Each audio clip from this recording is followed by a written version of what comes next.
ఏమండోయ్, ఇంకో రుచికరమైన పచ్చడితో మీ ముందుకు వచ్చేసాను. పచ్చడి అంటది మళ్ళీ దేవుడిని చూస్తుంది ఏంటి అనుకోకుండా అలా కిందకి చూస్తే ఓ 2 కొబ్బరి చిప్పలు ఉన్నాయి కదా, వాటితోనే ఈ రోజు మనం పచ్చడి చేయబోతున్నాం. అదే కొబ్బరి చింతకాయ పచ్చడి అన్నమాట. మరి ఫస్ట్ మన రోల్ అయితే రెడీగా ఉండాలి కదా.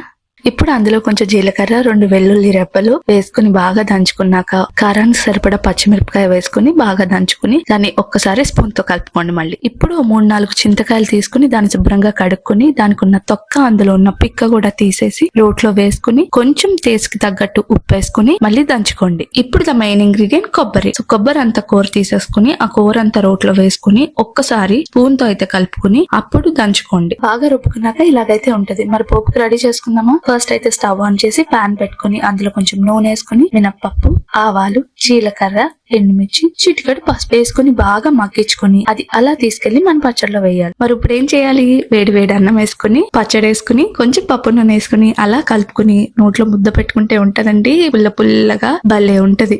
మీరు ట్రై చేసి ఎలా వచ్చిందో చెప్పేయండి. మరి వీడియో నచ్చితే ఏం చేయాలి, లైక్ చేయండి, షేర్ చేయండి, సబ్స్క్రైబ్ చేయడం మర్చిపోకండి. సరే మరి ఉంటాను, మళ్ళీ రేపు కలుద్దాం. వెళ్ళొస్తాను.